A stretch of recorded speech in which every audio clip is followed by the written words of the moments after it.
Is that a kiss? And we're live. Hello, everyone, and welcome to episode 8 of Beyond Retro. I'm Nathan Kennedy, joined as always by Tyler Baker and Joe Amato. And guys, hope you're ready for this one, because this thing is horrible. We're going to be talking about The Wizard today, the 1989 Fred Savage film that, while some people have nostalgia for it, others would call it a 90-minute Nintendo advertisement. Tyler, how's it going? I'm ready for video Armageddon here today. I'm ready to, get my backpack and my skateboard and head from Utah to Los Angeles while listening to "Send Me an Angel." Man, that's what I'm ready to do right now. So, I think this is a film we definitely need to emphasize that it's not such a infomercial for Nintendo, because it still is a legit movie. It's not. But then again, too, why people make that sound like it's such a bad thing? It's a bad idea. It's crummy. It doesn't stand the test of time. And Who says that? I've never heard that. I've heard it over the years. You just come across random. Because anytime the Wizard would pop up, you're like, oh well, I got to stop and look at this. Or if somebody were to bring it up on a YouTube video or something, you're like. But I almost feel like with some we're not getting the full mass scope of what people think about the movie. We're only hearing what only a choice few individuals who think that their opinion matters. So it's more better to slam certain films and pick them apart and tear them apart instead of taking that venom and put it towards something like a Michael Bay Transformers movie and embrace the fine wine that is the Wizard. Yeah, well, we're going to get into it. First, I want to say, can I see that Power Glove again? I never had the Power Glove, and I always did want that. So, Nathan, you got to show me that again. Yeah, I never had one of these as a kid. I got this at a pawn shop a couple years ago. I'm not gonna tell you how much I paid for it because I feel like I paid too much, because this thing is a colossal piece of shit. Even as a kid, I didn't like it. It just didn't work. It didn't work as a kid. Exactly. That's all. Go ahead.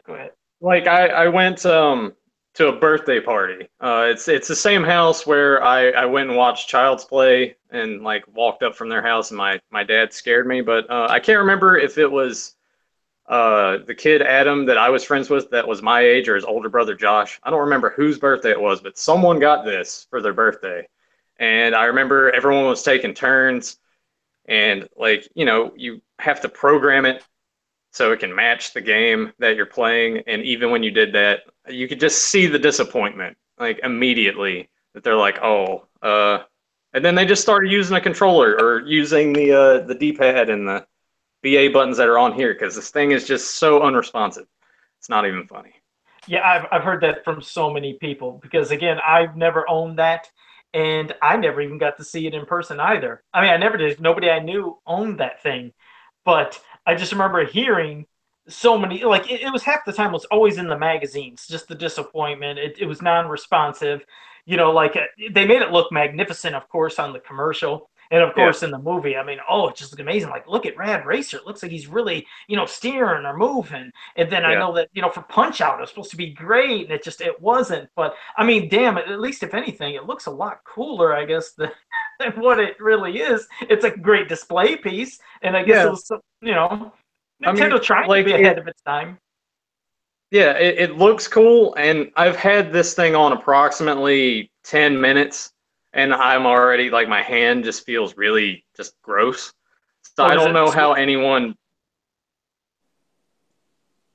You sweat real bad? You're saying it sweats real horribly? Yeah, just the material in here, I don't know. It just, it's already just feeling kind of grimy. So I can't imagine anyone wearing this longer than maybe 15 minutes. I'm probably going to take it off here pretty soon, because I don't think I can go the entire episode wearing this thing. So you paid at least, I'm hoping, less than $40 then when you got that at the pawn shop? Not quite, Joe. Oh, okay. Yeah, I may have, fine, whatever. I think I paid $65 for it, which Much- wasn't bad because it came with all of the hookups. It came with the that one game. It's like handball or something. Like one of the games specifically made for it, and it came with the manual. Okay. All right. Well, hey, I mean, at So, least you got that with it. I mean, it looks like it's in good condition. I mean, heck, the time that's oh just yeah, no, that's it's a in meat really, really, really good shape. good. I mean, I wouldn't say then that's really that bad. I mean, there's always a collector value for anything, whether the thing sucks in most people's opinions or not. At least it's a great looking piece. But Yeah. no, to further jump back to what Tyler was saying, what a lot of people said. I mean, I never got that. I never got that. Oh, this is a 90-minute, Nintendo commercial. I've heard this for, the cartoons for He-Man, Thundercats, whatever it is, Transformers, about those cartoons were nothing but toy commercials for, make you get the toys. I mean, I never heard that like somebody went to go see Karate Kid. They're like, oh, that was just nothing but a 90-minute, video for you to go take martial arts and defend yourself. That's what I mean. I never look at it, things like that. I thought it was just a great freaking movie. Relate to that. When you were playing video games back then, any kid could relate to, damn, I would love to go and play in a championship somewhere. Wouldn't that be cool? And it's showing games and that's the thing, it wasn't just showing Nintendo, it was showing arcade games too. So, I mean, yes, we got to see Super Mario Brothers 3 at the end, which was freaking awesome, but I never at any point got that it was a commercial for, video games. I mean, it was, as we'll get into, a story about this, kid. You find out why he wants to go to California, bonding between families, fathers and sons, and everything. It's like I at no point ever thought this was just a 90-minute Nintendo commercial.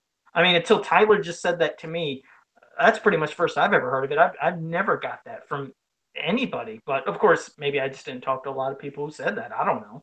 Oh, Yeah, I think okay. it's mostly the vibe. I think of those that think that the movie's too cheesy and like they think that the movie sucks or something. So I think that's why people say that about the Wizard. And I guess maybe to a degree, I get that because like you look at the window of when it was released theatrically, like in December, and then a couple months later, Super Mario Brothers 3 like came out in America.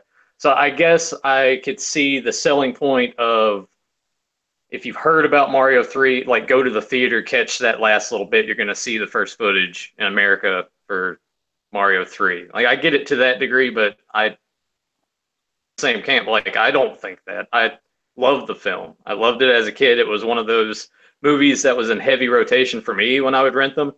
And like I put that up there with because I rented Encino Man all the time, Yeah. Three Ninjas,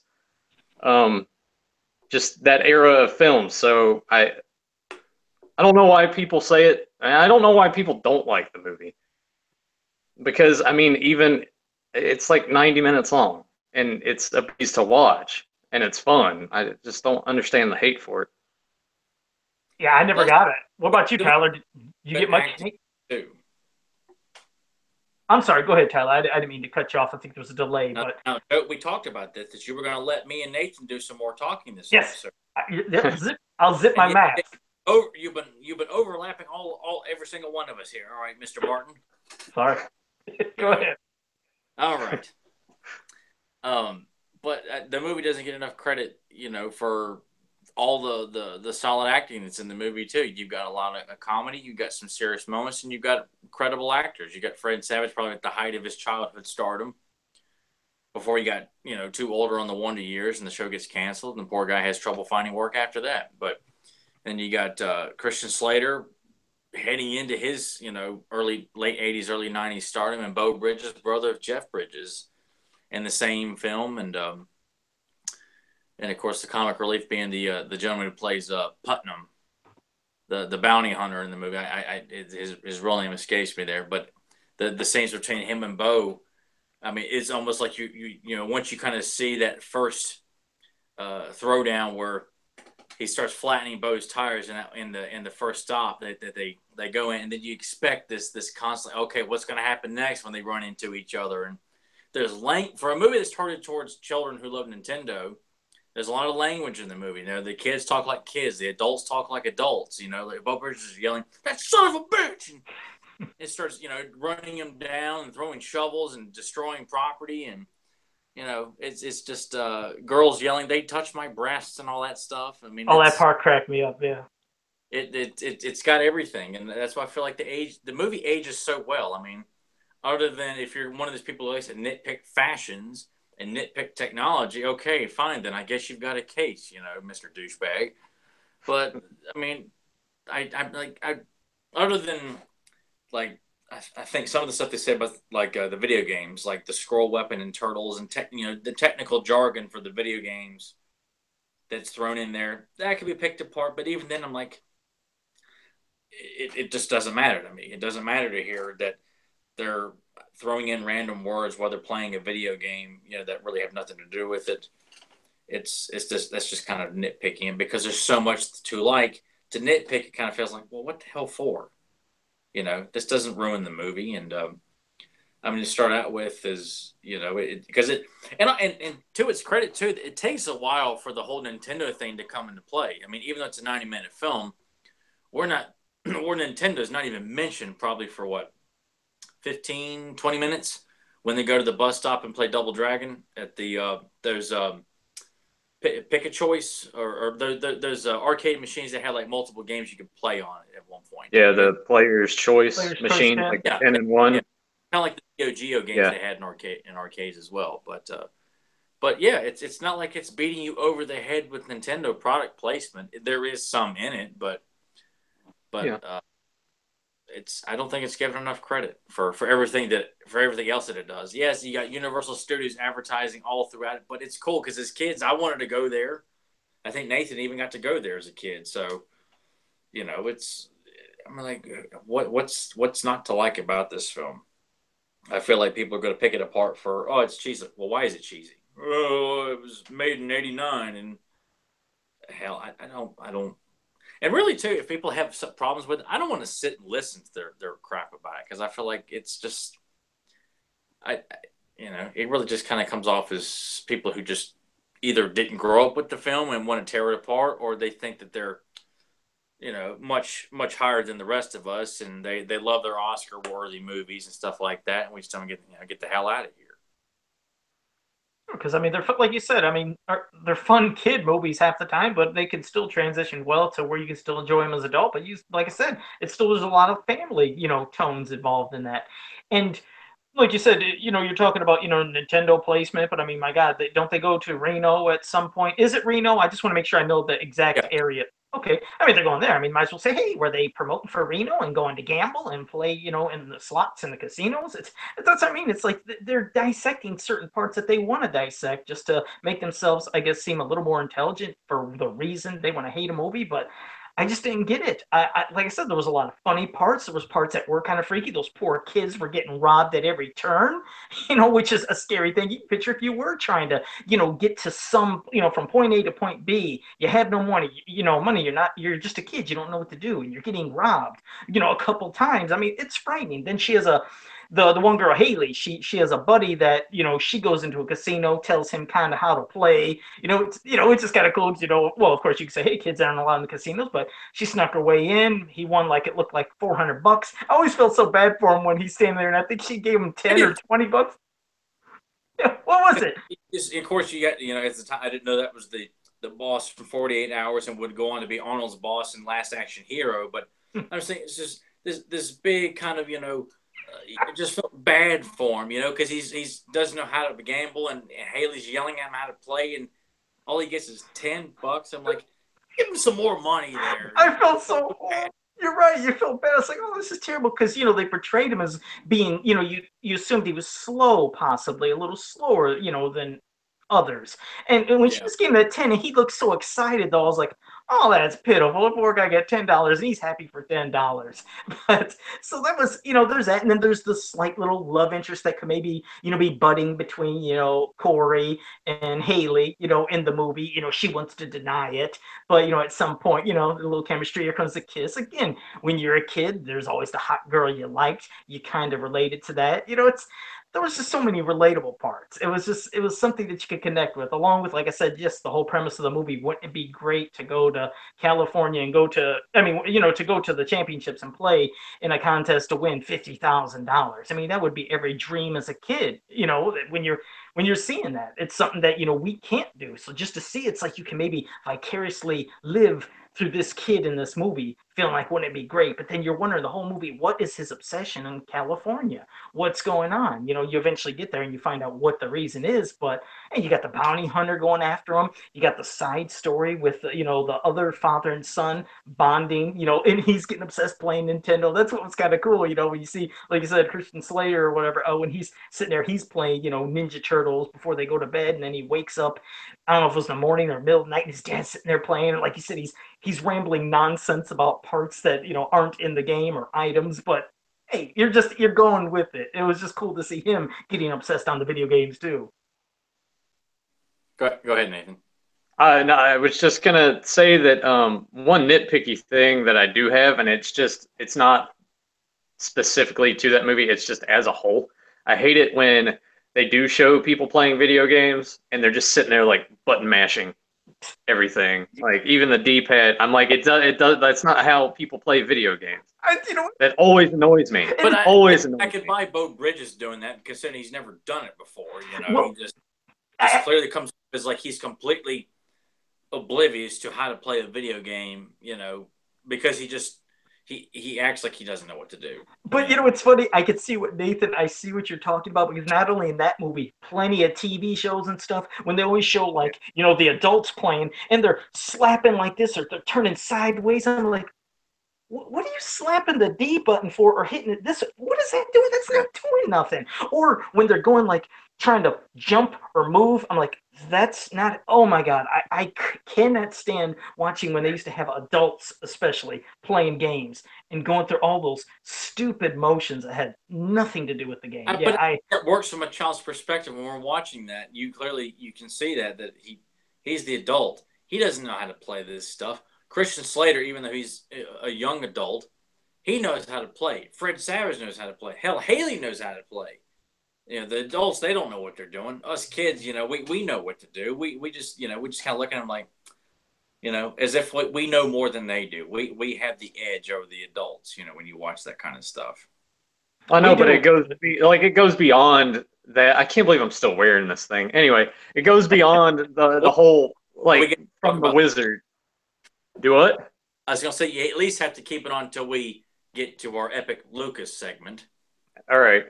I'll maybe be able to do that. But no, like, I'm not talking about just the wizard, just anything. Like, I think there's a scene in 40-Year-Old Virgin when Paul Rudd and Rogan are playing, what is it? Mortal Kombat. Yep, and they're doing it. Yeah, they're just sitting there like doing that. I'm like, no one play. I mean, I've seen people playing games and like when they jump, they do this. I've seen that before, but I've never seen anyone just like, oh, no. I hate it when they do that. I do too. It's one of my biggest gripes of ever watching people play video games on TV and movies is that over-exaggeration of button smashing that makes no sense. You figure, like, at least this day and age, I think they're finally starting to have people do something that makes sense, because it's like everybody and their mother is playing video games now, unlike when we were growing up. It was basically the kids. Girls really didn't play that much. Adults sure weren't playing, but now it's like everybody plays. It's crazy. Go ahead. Yeah, like I watched a movie the other night. I can't remember. I think it's like Ben is at home, and there's a section where he's playing video games, and it was actually like I watched his hands just because of how much that bothers me, and he was actually, it looked like he was playing the game. I'm like, oh, finally, they're starting to get it right. Attention to details there. Well, I mean, that's it. That's really the only like nitpick thing I have about the movie. I love the fact that, like, you guys have already touched on it, but just the adult themes, dealing with grief, especially as a kid, like that's easily relatable, and just like, I don't know, like he touched my breast. Like, I mean, that's kind of dark. You probably wouldn't see anything like that in a movie now. No. You wouldn't see most of that stuff in movies now. And like, while they didn't really mention it, you know, uh, I think like autism's kind of like the overshadowing thing. I think I read something that even the filmmakers were like, yeah, that we were kind of implying that's what it was, but we just didn't want to say it. Um, I don't know. It's just so many. They just don't make movies like that anymore. And they also Like, throw in period. being a drunk in the movie too, because you over Yeah, argument with him and Bo at the beginning of the movie about him drinking and stealing the truck, and so they're throwing in all kinds of family issues that are going on, and Nintendo is far removed from this. I mean, hell, even when they're just playing an arcade, it has nothing to do with Super Mario Brothers 3 and the Power Glove. All these things are just part of the journey they're taking, and but bless, it's almost like the equivalent of pool hustlers. Like obviously the equivalent for kids would be like going to arcades and restaurants where they have arcade machines and hustling your way, getting to the big top, getting into the like the Hustler with Paul Newman or even Color of Money with Tom Cruise. I kind of feel like this is the children's equivalent of that. With some adult context or undertones to it with the language and things like that, and everybody's likable in the movie. The Putnam, I hated him as a kid, but as an adult, I'm like, he's such a lovable villain in the movie. And I mean, I always thought Haley was hot. I always liked the scenes with Bo and Christian when they're driving around. What happens to the truck this time? And Christian's always got this low key demeanor, and Bo's losing his temper and eating something, and it was just so many likable characters, and even Luke Edwards, who plays Jimmy, was I mean, does a good job of playing this essentially mute kid who's traumatized by. Then you hear about how his sister died, like she drowned in front of him in like really shallow water, where Yeah. no one was around. I mean, that's I didn't quite. That doesn't sink into as much, as much as a child when I'm watching and listening to it. Like I understand his sister drowned, but some of it just didn't sink into me like a lot of the stuff did. I'm like, when I went back and watched it as an adult, I'm like, wow, man, right in front of him. It just kind of, it's like how Ray Charles's little brother died. Like drowning like a little bathtub, right in front of Ray's eyes. It's just some tragic stuff in this movie, man. Yeah, I mean there was quite a bit. And like I said, obviously leading to like separations of family, and you have this family now and this one. So families could be relating to having stepfathers, stepmothers, a broken home. I mean, there was a lot of sadness within the movie, which tried to bring fun stuff throughout the movie, and then maybe bringing everybody kind of back together again at the end of wondering, this is why he wants to get to California. His main objection, the goal. What has he been hiding in his lunchbox? Why is he, like you said, not really speaking a lot? What is his issues? And then you see he just wants to like put pictures and memories of his sister in one place where he was with his family when they were all together still. Who can't relate to things like that? You remember having great memories with family, and let's say you had your parents divorce, and there was a special memory, and you can relate to that. And so that's what I mean. So throughout, all that sad stuff. I mean, they still they try to have lightheartedness, some fun stuff. Like you said, the constant battle between that bounty hunter and Bo Bridges and his son, with the smashing this part of the vehicle, smashing this part so bad to where, like you said, the bad the bad guy, it says, "Hey, you want to make $50 to the one guy who's a Oh, tow man, truck." I hated that as a kid. I was like, oh man, that douchebag. Exactly, because they go inside. Christian Slater. I'll be honest. What's his name? Because I hate that I always forget his name in the movie. Who? Christian Slater's character. Slater's character. Oh, great. Now you're asking me. Um. Nick.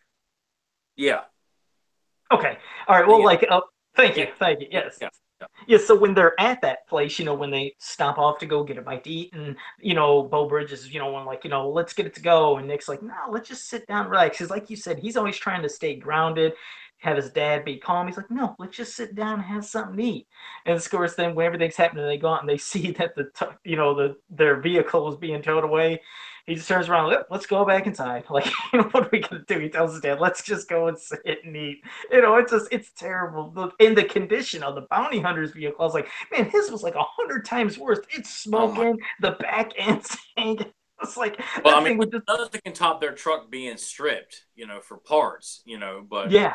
the fact that he's still driving that car around all the way into Reno while the rear bumper's dragging across the ground, but it was so many fun little comedic touches. These guys nothing is stopping these guys from getting to these kids. They're going to get there one way or another. Yeah, because you put aside things like, okay, you figure, hey, wouldn't a cop have stopped that vehicle, that one that's smoking with his fender hanging down and just a complete mess? But that's what I mean. It's just a fun movie, and even still, the goal of trying to get to find his son, as Bo Bridges is trying to find both Corey and Jimmy.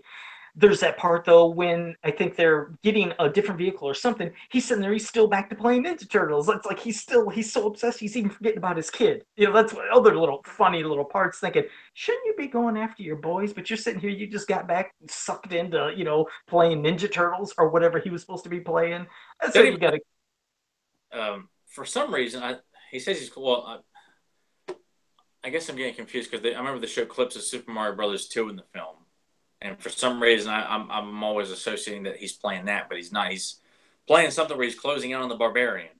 Yeah, he said that, and I didn't know. I was like, could that have been Rygar, Karnov? I don't know what it was. I just know that I thought he was playing Ninja Turtles at one point with, like you said, made up name or made up things and items. I thought, okay, is he back to doing that? But again, it just lets your imagination run wild because obviously he's just sitting there rambling nonsense. Well, anyway. you could even say too, from a dad's perspective, parents are not going to be so involved with these games. They're not going to play Legends of Zelda and know who Ganon, Link, and the Moblins are. They won't know official names, right? Yeah, they're just going to kind of call them whatever. So you could almost, see that being like why he's saying all this random stuff when he's playing these video games because he's an adult. He doesn't know the characters, So I'm not that I'm making passes, but I'm also looking at it from the perspective of when I would watch my parents play the video games.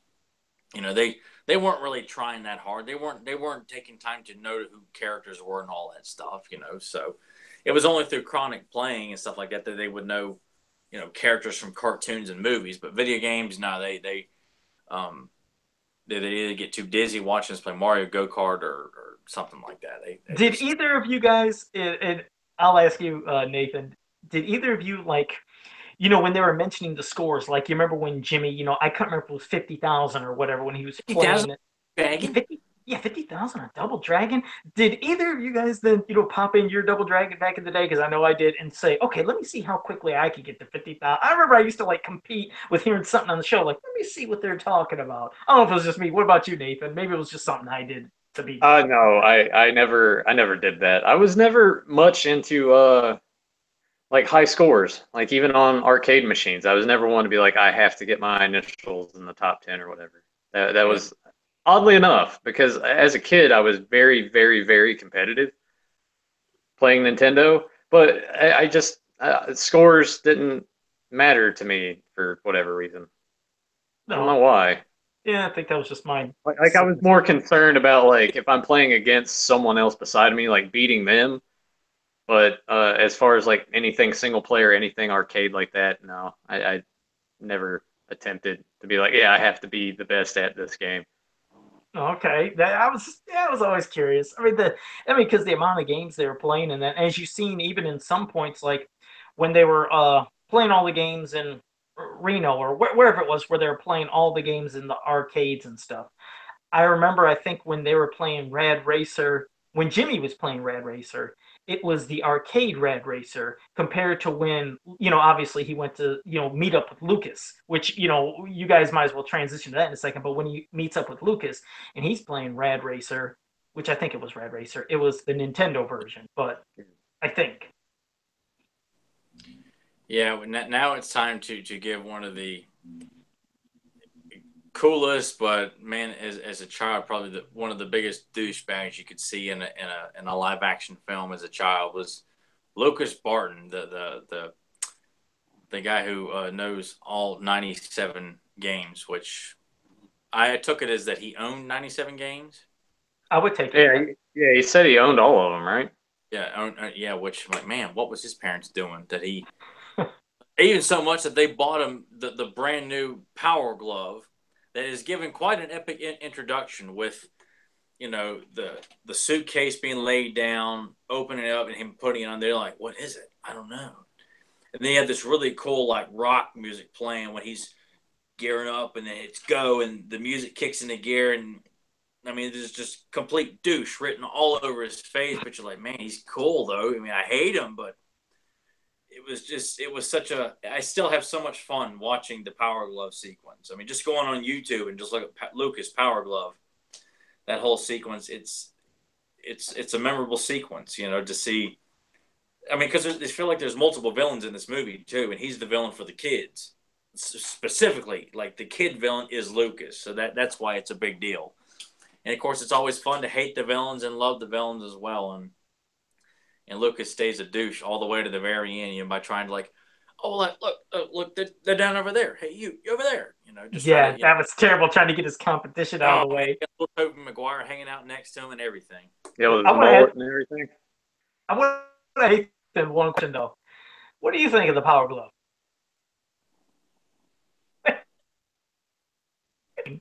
What? Nathan's got to deliver the line. He's got the Power Glove. You know what he's got to say. Yeah, I like you guys like lagged out on me for a second. Yeah, I didn't. And Joe was just like, hey. He's gonna say, oh, I did. What the hell are you talking about? Oh, I know. I asked Nathan. I said he's got to. I got to ask him one thing. I was like, what does he think of the Power Glove? Oh yeah. I love the Power Glove. It's so bad, but it's really really bad. Like it's fucking terrible. I hate the Power Glove. It's a piece of shit. Yeah. Yeah. No. I can't stress enough how awful this thing is. Like it just. I mean, it's cool that it got portrayed in the movie to look like this awesome thing, which I'm sure helped the sales initially when it came out. But that was the big advertisement for me, though, was seeing in the movie, not so much the commercial, but seeing how Lucas, like you said, seeing that and watching how smoothly he played RADDEST. I'm like, God, that looks like such an awesome thing to have. Yeah, if only it worked that smooth, like it did in the movie. Well, I'm sure they. And I noticed too, and of course, since I didn't know anybody that had, Nathan's the first person that I ever knew to own one. I saw in the movie they set up like the device stuff, like the antenna and stuff. You have to like sit on the TV and dangles down and all that stuff. Yeah, everything just seems to set up so perfectly. Like what apparently was a real pain in the ass looks so smooth and effortless, whatever. It's like whatever that they were. They tried. But it just looked, I mean, and of course, that's the power of editing and films. They make it look like it's so much more better and easier than how it really was. It kind of makes you wonder, like, when they're shooting the scene with Lucas and he's trying to use it, like, is it working for him? Right. Or is he not playing anything? Well, I think what they did with scenes was like, that all the video game stuff was just pre-recorded thing. There's never any part where, like, they were actually playing the game. Yeah. At least I would hope not, because maybe they realized on set, yeah, this thing doesn't work as well as we want it to, and let's just movie magic. Yeah.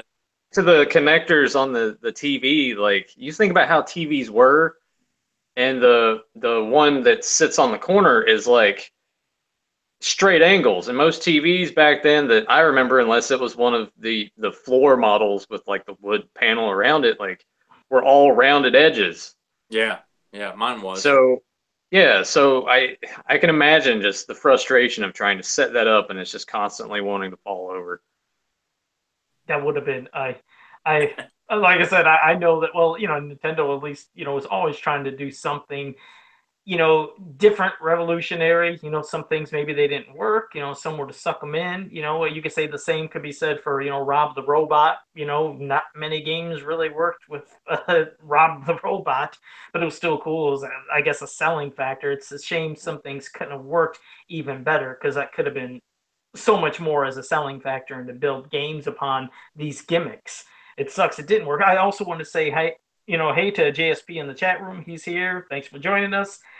appreciate having you here. And he said, great marketing. Yes, it was. Tyler Power Glove. It was great marketing in the movie, along with, when you were talking about Tyler, I think I got more enjoyment from the commercial because I just remembered, how they showed the kids standing, and there's just gigantic screens in front of them. And I feel like I said, I think it was Punch Out when he was doing one of the games because they were showing multiples. But I always thought, oh, damn, how cool would that be if that's how you could hit Mike Tyson or anybody in the game. But for everybody, I guess, that got to play it, they said it sure didn't feel like that. I even had to, knowing that we were discussing this, I looked up some YouTube videos for the Power Glove. They showed a new generation of kids playing the Power Glove, and sure enough, it just was barely working. They said, God, it's just so, non-responsive. But they agreed if it could have worked, they said this could have been pretty damn cool if it could have worked, and sucks it didn't. That's Yeah, I mean, why Nintendo's never bothered to go back and try it again. With it having such a fan following or something that doesn't work, why not? I mean, the Wii was such a popular thing. Why not reinvent the Power Glove? yeah, I'm kind of surprised now that, like, since that's come back, like, motion controls in video games sort of hit a resurgence, and it works way better. Why they didn't just do like a nostalgia, like, oh hey, we're re-releasing the Power Glove, and you don't have this cord right here that attaches to it anymore, and yeah, you can actually play your games that way. And you would think even back then that this would have been like a surefire thing, because here you have kind of two colossal companies. You got Nintendo and you got Mattel, and they're going together to like come out with this product, and it just sucks. Yeah. because when you think about the Wii, exactly, you're holding whatever, the one controller this way, the other this way. Make sure you have your wrist strap on, and then you're doing the punching games, and it's being responsive, Yeah. and you're thinking, this is a no-brainer. This is a no-brainer. Bring back the Power Glove or Power Gloves, and then feel like you're really playing with power. It just, at least it would look cooler instead of holding a little controller here and controller here, and it just, yeah, it's a shame. You're right. It's like this would have been the perfect time to do stuff, especially with the way technology is just constantly updating, getting better and better. Why not try to improve upon it? I remember the Virtual Boy. I didn't own it, but I remember. Dude. Oh God, I remember playing it because I used to work at a store called Software Etc. back in the day.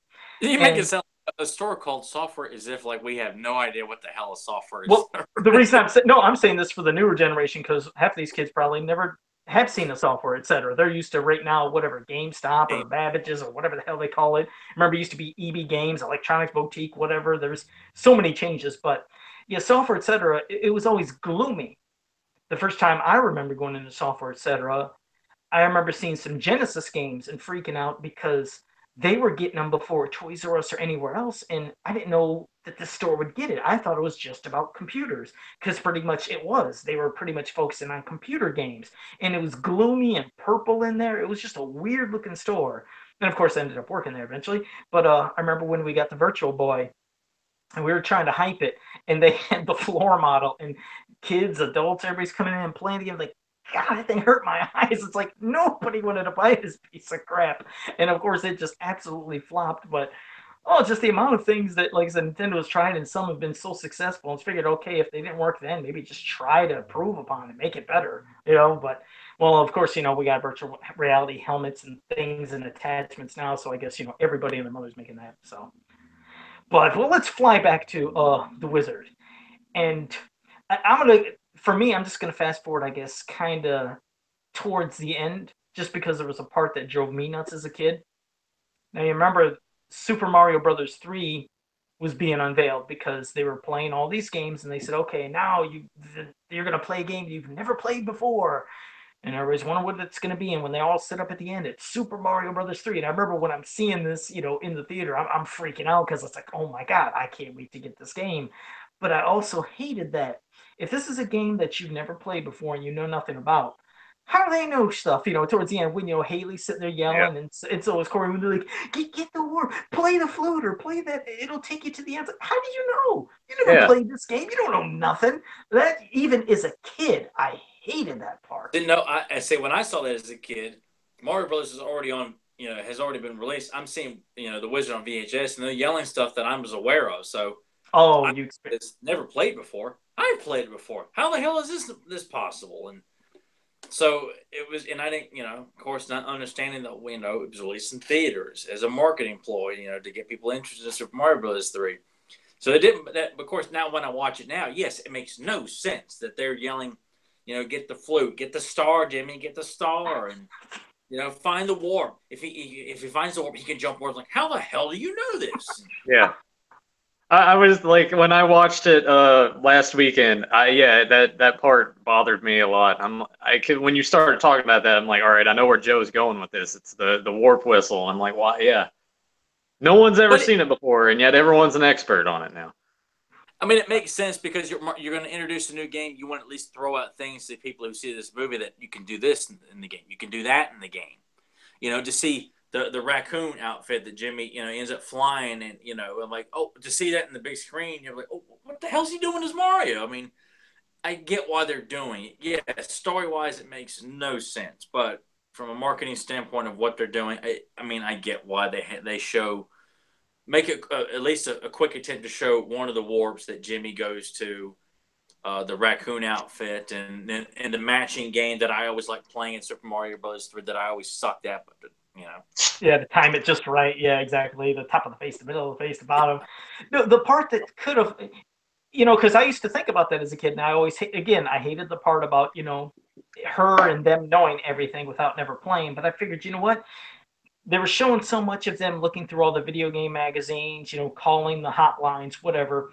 You could yeah. at least, if anything, maybe when they said, we're going to be playing another game, and maybe they should have had them announce it would be, Super Mario Brothers 3, and then like everybody's freaking out, and then it could have been where they would have took their intermission. Then they could have came back, because in that intermission, it's possible that the girl Haley could have had a magazine saying, "Oh, they're talking about But they have." that wouldn't have been nowhere near as No, epic. no, listen, no, no, no, Do the Super Mario Brothers 3, and then the no, door burst open. Your no, way was just no, tank the no. film. Listen, no, I meant if they could have had it to where it announced it, and it sure could have been epic, and they could have had them hanging there before playing. Maybe it No, could have gave no, her. no. Listen.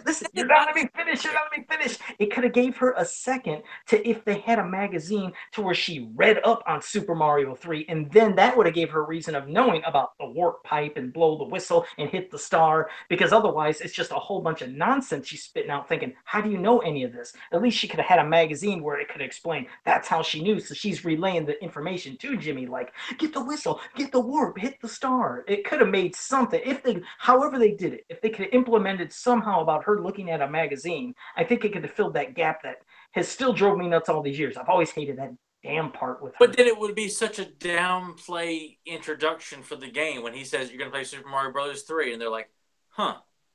Well, better call a hotline." And then it's like Jaws eating the air tank at the end of Jaws. Sharks don't do that, but if you're buying the story, you'll believe that Jaws is chewing on this tank of air before Roy Scheider blows him up. Same thing with this. No, it makes no sense, but within the context of telling the story, making a movie, their way was so much better. Joe's would have just taken all the air out of the tire. It would have just Well, thanks. big headed in his chair. Well, somebody in the chat room, Spike or Evil Master of Untouchable Combat, said he always assumed. Yeah, he said, I always assumed that they read as many magazines as they did, and therefore that they kind of knew the stuff and didn't need to see it on screen. That can make sense, because either way, that's what I meant. If there could have been maybe not showing an elaboration like I was saying to that degree, but some knowledge of at least knowing the game, like, okay, they're playing something they've never played before. It ends up being Super Mario 3, but at least they know something about it to give them an idea. So while they didn't know about, like the hidden areas, like, how Jimmy had to fly up and go around and find the secret warp, while they wouldn't have shown all that in the magazine, at least the magazine, yes, you could be under the assumption of they knew this is a warp pipe, this is a whistle, this does that, and just gave them an idea, especially then to say to Jimmy. But yeah, So maybe not. there could have been like a little swipe over when they're at the arcade in Reno playing, and instead of her having like a Cosmopolitan magazine, it's like a Nintendo Power or something. Yeah, I mean, shoot, they were looking through enough through the whole show. It's like you figure, you can kind of assume, yeah, then maybe she read this somewhere, he read it somewhere. Because, like I said, it made no sense. But otherwise, I mean, it was just a fantastic movie. everything about it was great. You win at 50,000. Could you imagine that? They're going to split it 50-50. But like I said, it was just the dream of every kid. I wished I could have flew off to some contest somewhere and had a chance to go for 50,000. Could have had a Well, chance. the journey itself to leave home with your little brother and pick up a hot chick on the way, and you're going to arcades, all from Utah to Los Angeles, hustling money and hustling businessmen and douchebags with redneck douchebags in their pickup truck and other guys who claim to be just as good if not better. And it was just such a fun little journey. Like, oh, that would be awesome to go on and play games and hanging out in Reno. These kids are doing so well that they can afford a room in Reno, hang out by the pool while Jimmy's practicing games all day. It's like, man, as a child, like, man, no adults around. You're spending all your time in an arcade with like, apparently a lot of cash to pay for a room and blowing up the phone lines for Nintendo Power. I mean, it's Yeah, I think all the money probably went right to that. Half of the prize money went to paying that gigantic bill. It's But like dollar ninety. I wouldn't be surprised if they ended up like just sending the bill straight to the hotel, like because the kids, I could see them like stiffing them on the payment and everything. Haley probably had like some stolen credit cards or something like that. Did that Yeah, hotline actually cost money though? yeah. I thought Did it it? did. That was one Yeah. of the perks about it, is that you had to pay it. Oh yeah, you had to pay. I mean, I never paid, but there was a hotline. I mean, I never called, Yeah, I but yeah, never. there was a yeah, there was those hotlines and whatever it used to be back in the day. $2.99 the first minute, a dollar each additional minute, just like anything else. Like call Freddie, call this person, call that. Like I remember the Freddie bill I ran up, unfortunately, but yeah, you'd have to pay for that stuff. So that's why I guess most people they would hope they would eventually get the magazine and look and see if there's any tips or tricks in Nintendo Power, EGM, Game Pro, whatever it was. Those were just another thing in itself, just to have all those magazines. I think I even tried to compare. I can't remember what it was. If it was, damn, the magazine that they were looking at towards the beginning, the first one, and of course they open it and it shows like the advertisement for the Yeah. championships. And I remember having that magazine. Like there was no advertisement for that, but of course I forget this is a movie. But I remember as a kid, like I don't have this page. But you always start to relate. Everything I've seen, I felt like I would relate to what I had compared to what was in the movie. Forgetting yes, this is just a movie, and of course they're going to change things up. I'm picturing Could little you Joe Mama. imagine like how terrible it would have been to work for that hotline though? Oh, They just have these kids call you constantly asking for tips on like Castlevania or whatever, and half of them you probably can't understand what they're saying. and trying to keep them I on the line for a long time so the bill can go up and up Yeah. and up.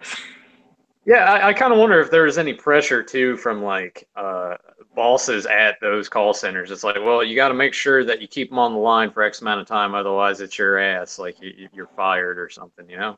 Yeah, Like it speaks slow that had to tone. have been a terrible job. Yeah, I don't no, know. I could see it being funny if you were kind of poking fun at the kids, like if the purpose was to keep them on long. I mean, I could picture Nathan just having a field day of just feeding him a lot of nonsense and stuff like that too. Just doing everything possible, to keep him on there, and then probably feed him some bogus information as well.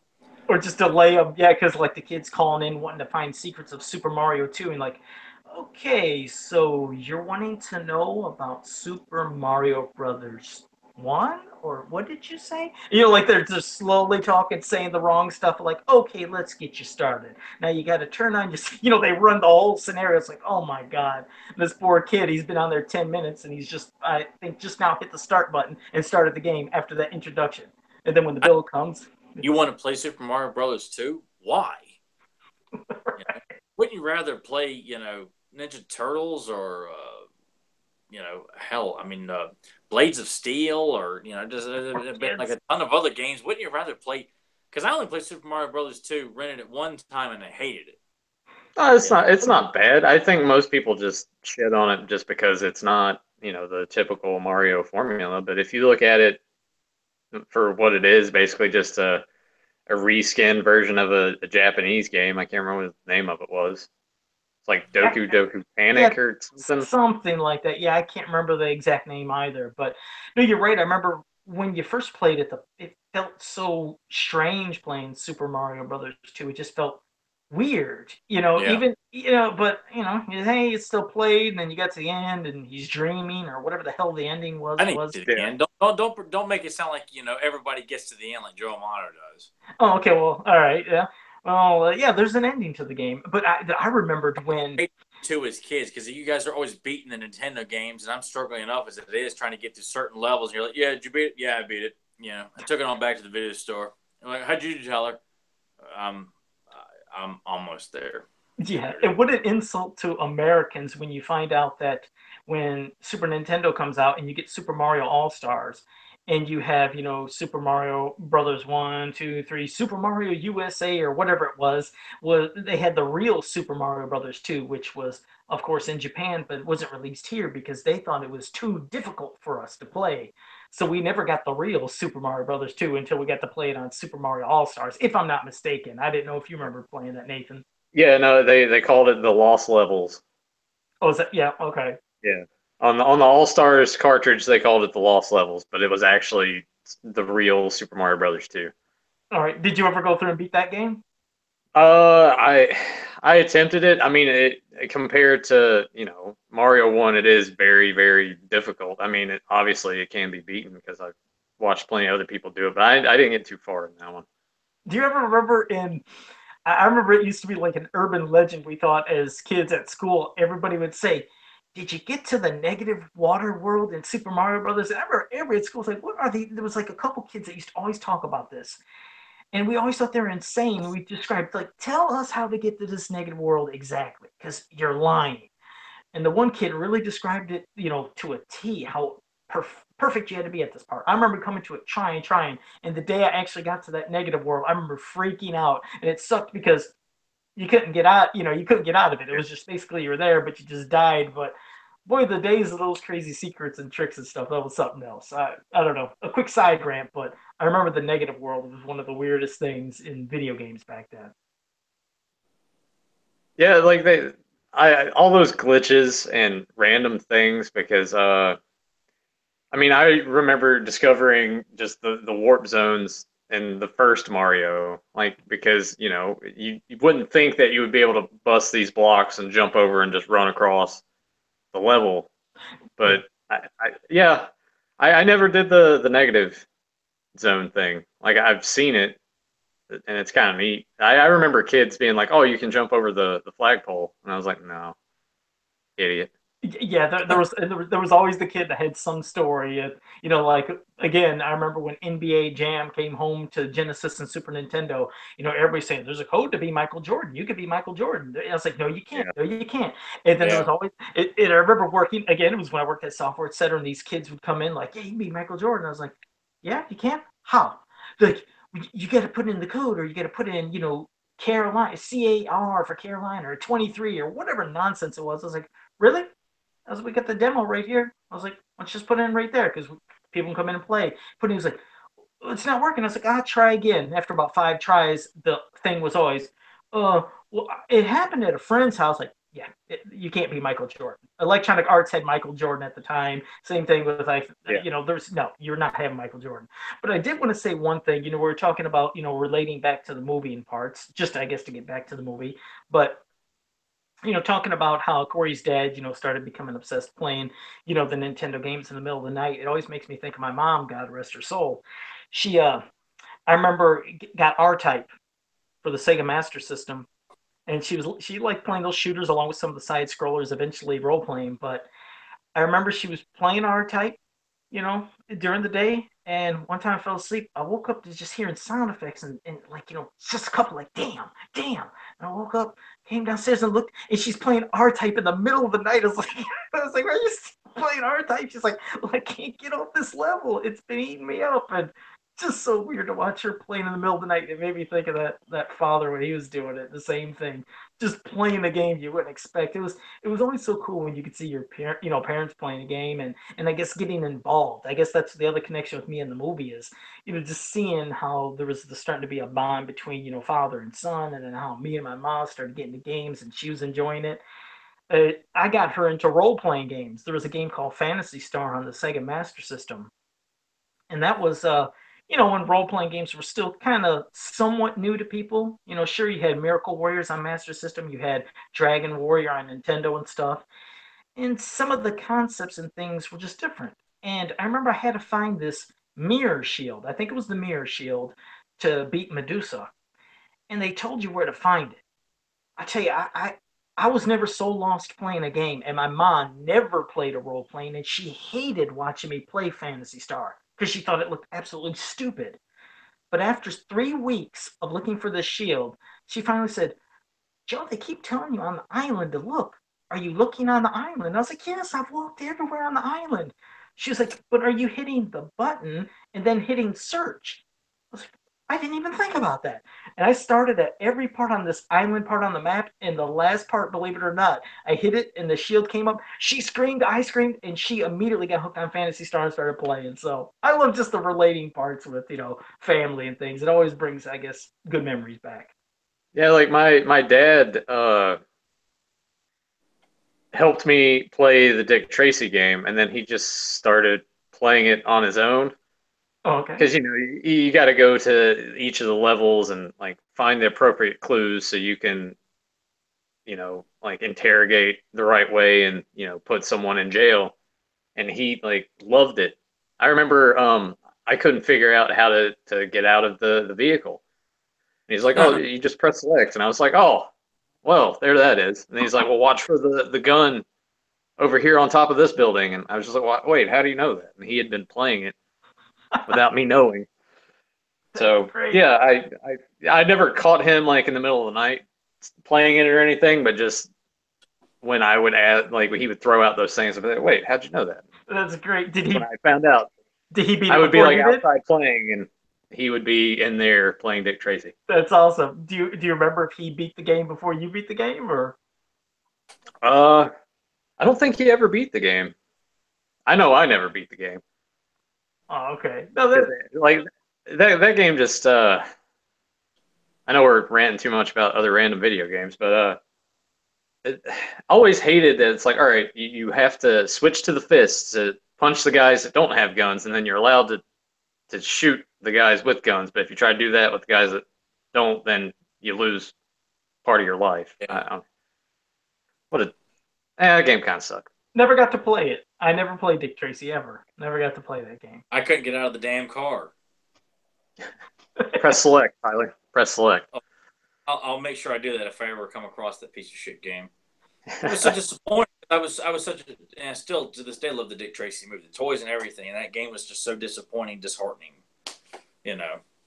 But I'm glad I did not get any further and gave up the way that I did, because when I eventually saw what all goes on in that game, I'm like, hell, I would have, lost my mind trying to find clues and all that other nonsense. But Especially when there's the parts where there's platforming and it wants you to like jump and there's like water underneath and it just you clip through stuff when you thought you should have landed on it.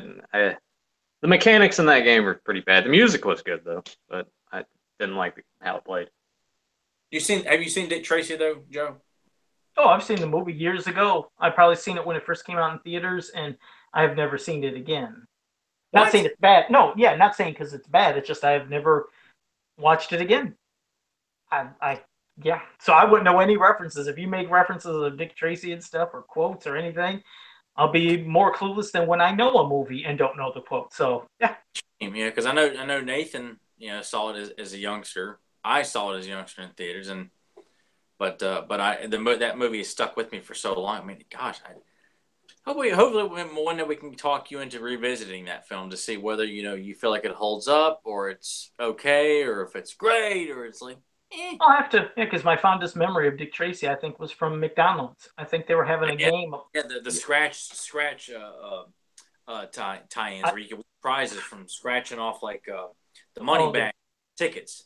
The amount of times and things we got from that was just, and always wanting a certain character, never getting it. But yeah, that's my fondest memory. But well, we might as well at least close with thoughts on the movie. Since you're right, we love doing side rants, but that's always fun, anyways. Oh, I But was going to ask you, I told Nathan this before, but this film, The Wizard, was my introduction to one of my top 3 songs of all time, "Send Me an Angel" by Real Life. I have always associated that song and that movie like they come hand in hand. And then eventually Teen Wolf 2, I'd see that and see the same song in it. But I've just always had such a great affinity for that song and the montage and then traveling to that song. And I just adore that song. I absolutely love that song. One of my most favorite songs of all time. I have the Wizard to thank for that. Oh, wow. Yeah, some movies or some songs at least. I don't know why it depressed me. And I remembered when I heard that song, at least from my impression, because I remember hearing it even before the movie. I got depressed. It was like I don't know. So I remember hearing it in the movie, and I was just again feeling depressed. It's strange, but there's always some songs that I don't know that maybe there was something that I was going through at that time or whatever. I don't know, but I always remember being just not too happy when I'd hear that song, and I guess even in that part in the movie. That's weird. Everybody's got a different impression. Like I said, we always have different ways.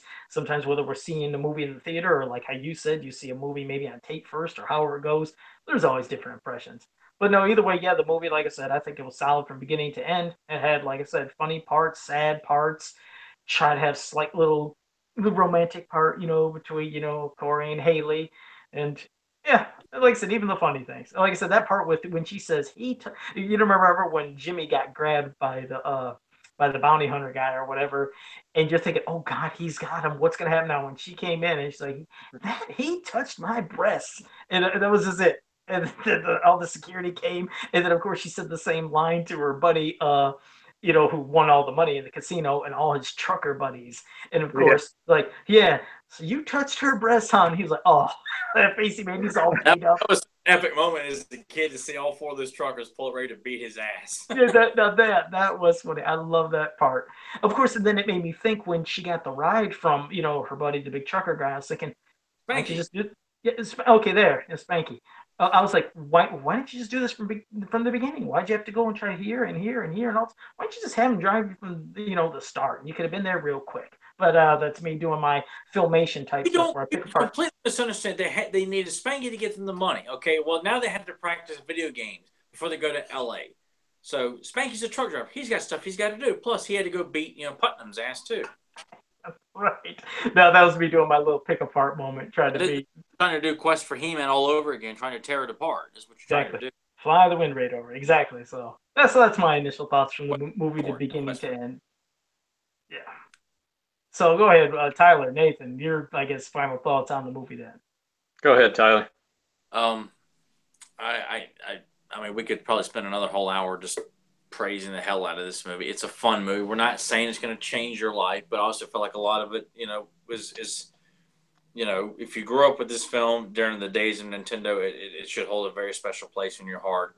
But even if you didn't, everything's still good about the movie. You have to understand that this was a time, when there, internet, computers, and all that stuff was, I mean, computers are around, but they're nowhere near what they are today. So the idea of traveling from, state to state, playing arcade games at, for a quarter a piece, and it was like, it's like the equivalent of playing pool. Can you go into a bar and someplace in Chicago and hustle people playing pool because you're better? It's the same thing with these arcade games. And it was just, it would be a lot of fun to be able to do that as a kid, just traveling and playing video games. It's a wonderful movie. A lot of good acting in it, good music in it.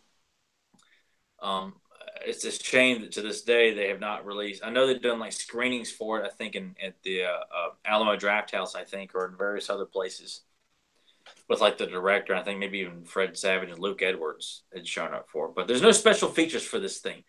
It's a shame that there's no commentary track with the director and the cast. There's no retrospect on the making of the film and including all the adult stuff, and then where do we put it on the Nintendo stuff? It's a film that just is sorely lacking some special features treatment.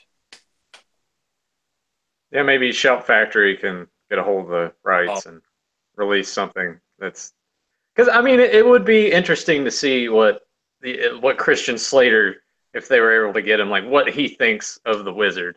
Because yeah, I read something where him and Bo Bridges like weren't into video games at all yeah. when they signed on to it, but as they were making the film, they kind of got more and more into video games, sort of like their characters did in the movie. So I thought that was kind of cool. That's cool. That is.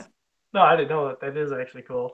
No, but one quick more another thing, Tyler, when you were talking about people wondering if the movie holds up, or like going back to watch it and seeing the old time graphics or however it is. I mean, again, I never really look at it like I never did look at it to where I'm seeing like, oh, maybe the graphics are dated, the movie's dated, the concept's dated. I mean, heck, when you think of like even a movie like The Last Starfighter, Well, which I I was gonna love. say very thing. The minute you started saying, I'm thinking the Last Starfighter is an awesome concept Yeah, too. exactly. You picture that. I mean, of course, this guy who's great at playing games, and then it's actually it's a device to find somebody that can maybe beat the whatever the hell ship was. I forgot. Oh damn! Well, there was a way. I'll have to get back to that sometime. But I remember that he finally beat it, defeated, but then it sent out a signal because this was actually a device. There's these machines set across the world, and it's to help to find somebody that can go out in space and then fight these aliens. And how crazy that'd be if you were so good at a game and then you were actually chosen to go into space and become the last starfighter or whatever. It's See, movies I'd like like that if I was playing Final Fight. Like the people of Metro City, they needed my help to come and beat the Mad Gear Gang's ass. That would be awesome. Or playing Turtles. You play the Turtles arcade game, and sure enough, the Turtles show up at your doorstep. Hey, kid, we need you to be the fifth turtle here, guy. And you go down to the sewers, you go into their world and beat some ass and all kinds of stuff, and eat pizza and hit on April. Oh boy, that'd be awesome. yeah, so shit. So like I said, these things to me, I mean, I think they're timeless. Last Starfighter, The Wizard, any of those kind of movies. I think you could just go back and watch and enjoy. You'd at least hope. I think some people are beyond the being dazzled by special effects things nowadays. You'd think, especially Well, with so many. video game enthusiasts, people who are a lot younger than us, but they have a affinity for Mario and the old school video game characters and things like that. I think they could appreciate, because that's what they're doing. They're playing classic Nintendo games, and I don't see why a younger audience that loves video games couldn't appreciate it. Yeah. And Oh, how could so you not like Fred Savage? The dude's got so much charisma. He does do a good job in it. He carries the film in all his. He is a leading man. It's a shame that his adult career was nowhere near as solid as his childhood career. yeah, You I know, like when he leaned in trying to give her that kiss and she just shoved his head right back. and, I was and him. I was like, oh man, he got a kiss from him. Oh man, he's so lucky, dude. yeah. Always every time he did a kiss, I always felt like, of course, I'm not expecting a young kid to be slipping the tongue, but I always thought when he kissed Winnie on Wonder Years for the first time, and then this kiss here, I was like, oh, his kiss is so it's like he's just kissing I don't know, the back of somebody's hand, like just putting your lips on a wall. It's like Yeah, move your all lips. that kiss in the 1 years was leading him up for several years of heartache. Because that Winnie Cooper didn't know what the hell she wanted, didn't know what the hell she was doing either, man. That girl broke his heart and busted his balls more times than I want to remember. Dear Poor God, kid. and he had all them other hot chicks on the show like Madeline. Oh man, and all he can do is think about I got to get Winnie Cooper back when she's with another guy, and I just want to flip over this whole stand here. Didn't even get obsessed with like the one teacher where he was like voulez-vous de bear, like Yeah, please pass the butter. yeah. That's the episode that I always think about when I think about Madeline. God, she was so hot. I had such a thing for her when I was a kid. Even when I watched it as an adult, I'm like, man, I'd like to get some of that. Exactly. So there we had a side rant again. Do you remember Nathan? Do what? Did I Do you watch know? Wonder Years? Yeah, the one Madeline, the beautiful blonde haired girl that had she had like hard nipples for Fred Savage in the show. Is that the one that got really pissed at him, like when he was sick? No, Like he no, no, was sick at home in bed. No, no. No. or, This was or, or was or was Winnie pissed at him for that other girl? I remember there was an episode like he's sick at home, and I think maybe Winnie comes over and like starts bouncing on his bed to make him feel worse. But I think it had something to do with another girl. I don't remember. I do remember something like that. No. I do remember something about him being sick and he's kind of want to be pitied. And I thought she was doing something like making him even more nauseous by shaking the bed. He's like, "Ugh," or whatever. It does sound familiar. I Yeah. can't remember the whole episode, but I do remember, yeah, he didn't get no pity from Winnie. Um, do you guys think that maybe the Duffer Brothers took Haley's character from The Wizard and used that as inspiration for Max and Stranger Things? Because I kind of see a lot of similarities there. I could see that. Because she's she's a tough girl. She can hold her own. She likes video games, of course, but she's Feisty also redhead, yeah. Yeah, I mean that would be awesome to know that the Duffers like, you know what, we could, I mean, now that would be one hell of a reference because they've referenced, other films in the 2 seasons they've done, but to think they pulled a character from a 1989 film about Nintendo games, that'd be pretty badass. Yeah, I just saw a lot of similarities between the two when I was rewatching The Wizard again. I was like, oh yeah, okay. Yeah, It's you a never shame know. I mean, Haley like flip off anybody in The Wizard though. no, That'd be they definitely have done a lot of references, like you said, to the '80s and Stranger Things. Of course, I haven't finished all the series yet. oh, The on episode 2 now. Shut up. No, I'm on 3 or 4. I think I might be 3. going 4. Hey, I'm trying to like speed it up a little bit, so I think I'm on 4. But I did see one reference. See, I can't remember the timeline that Stranger Things is supposed to be. If it's 84, 85. I don't know if they It's 84. 84. All right, because at least I maybe have to go back and watch. But I had my nerd moment, if you will, when I was watching when they were calling Will Zombie Boy when they were trick or treating, and of course Jason appeared. I was like, wait a second, that mask is from Part 8, and that didn't come out till years later. But whatever, they are Well, different.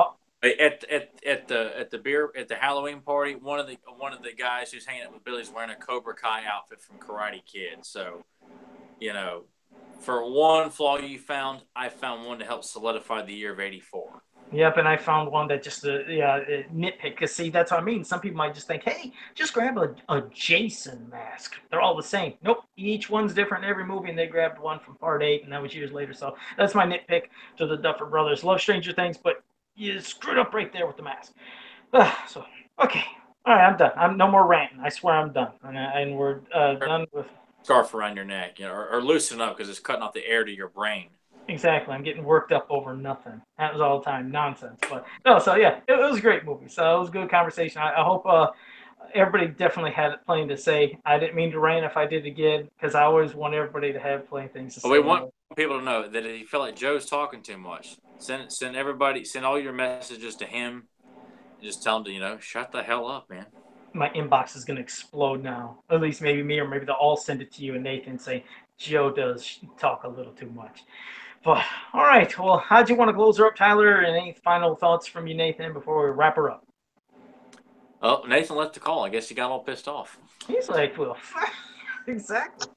He's like, I have no idea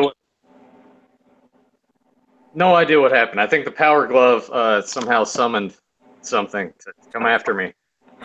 okay, well, I'm watching Tyler talk, and then my phone screen just goes completely black, and I'm like, weird. Okay, here. Working on closing. Oh, go ahead, Joe. I wanted to say something that was from JSP in the chat room when we're talking about years and stuff. He said, yes, it was supposed to be 1984. And then when I made my reference to Friday the 13th, he said, that's okay. He said, Oingo Boingo's Just Another Day, he said, came out in 85. He said, the year after this show was supposed to take place. So, hey, see? So there you go. I guess there's a lot of things people can catch. Some people can catch things more than maybe right issues where they're trying to go for songs that came out in '84. You probably go with what you can get. Yeah, it's kind of a stretch, I'm the same way. Like, I would tear apart Big Bang Theory when I would watch. I'm like, these guys wouldn't argue about that. Or the comic book references and stuff like that. I would nitpick that to death, too. Well, I can't wait till I finally do finish up Stranger Things when we get to that conversation, because there's so many cool things. Like, I guess they have a Stranger Things Monopoly, but I'm like, man, they need to make and a Ouija board too. They got a Ouija board, but I was like, they need to make like a Stranger Things type of D&D game. It would be like a no-brainer. There's so many cool pieces of merchandise they could do for that damn property, which they're probably working on it. I hope so. I think that'd be great. And hell, I love that they're doing like that like retro art, meaning the art like we were used to that we see on VHS box sets. Hell, give us puzzles with like Stranger Things, to make the Demogorgon or anything. I think that'd be some cool shit if they would do some puzzles you could put together. They do cards with like stickers of like the kids. Anything. God, it's so no-brainer. But that'll be for when I finish it up. Maybe I'll try to wrap it up by next Friday, and then maybe not this Friday, but maybe next Friday we could do something talking about Stranger Things in 2 weeks. I think that'd be cool as hell. Yeah, we could do that. Yeah. All right. Okay. Well, Nathan, final thoughts? Anything else to Tyler before we close her up? Wizards just I fun movie. We've all been saying that it's fun, but it really is. Yeah, it's sort of a product of its time to a degree, just because the graphics, and we're talking about Nintendo and everything. But the humor's great. The adult themes, the subjects that it deals with are super relatable, especially like divorce. Like there's so many kids. Like most of my friends, their parents were divorced when I became friends with them. So I could definitely see this movie striking a chord with a lot of people. It's still amazing to me going back and watching it that they got Beau Bridges and Fred Savage and Christian Slater, because especially Fred Savage and Slater, they were kind of like that was their peak Yeah. almost in their career, and for them to sign on and accept to do something like that, it's like really cool. We didn't really touch on the ending scene of the film. I always loved like that setting, that Oh, dinosaur park, and Yeah. just that sweet tender moment of like that's basically all he wanted to do. hmm Yeah, he's good at video games and he got sort of like swept up in this, but to see him at the end like finally open up, and this is the reason that he did all this. I don't know. It just strikes a lot of chords. It's funny and Yeah. it's sad and it's awesome. The montages and all the video game footage. Especially, I wish I could have seen it in theaters because it would have been pretty cool. It's like, oh, this is the first time you're seeing Mario 3. But just a really good film, and like we already said, it's a damn shame that there's no release that has bonus features, because this is one movie that I like deserves to be talked about, especially by the cast, the director, their thoughts, any of the weird things that happened, like the Power Glove work and kicking them out of things. Oh yeah, and the other final thought for me is that this thing is trash. Those It's four trash. I parts. hate. Yeah, You need those to are get my. a nice. You need to get a nice suitcase or whatever, that kind of metal case to have it displayed in. That'd be cool as hell if you could get something like that. At least you could have one amazing thing to look at, maybe not play with though. And I just don't know. like Maybe. show up at a Dave and Buster's and like sit it on the ground and take it out, and it's like, all right, guys, here we go. No. Right. Right. All right. Go ahead, Tyler. Oh, I got nothing else to say other than check out the rest of our episodes on YouTube. Go to the Beyond Retro Facebook page. All three of us are available on Facebook to criticize or comment or critique or whatever it is you'd like to say about the podcast. Let us know, things you want us to discuss, what you like, didn't like. We're an open book. We're not going to turn down any feedback. So just let us know your thoughts. And we hope you'll continue to listen and check out the short but ever expanding back catalog of episodes, and join us as we continue to talk about, I'll say this too, like the Christmas season coming up, another month or so, we're doing like Christmas related movies and things like that too. So we got, fun stuff like that coming up, and who knows what we're talking about next week. I guess we'll just kind of spitball what the next episode will be about. It could be about an awesome cartoon, could be, a cool TV show, could be another kick-ass martial arts movie, it could be a Van Damme movie for all we know. We have no idea what we're going to do next week. So Yeah, we'll see where it takes us. But all right, well, I wanted to say, thanks to JSP, and let me scroll up because it was one very lengthy name, and Spike or Evil Master of Untouchable Combat. Thank you for joining us in the chat room and for your comments. We appreciate it. We hope you enjoyed this episode.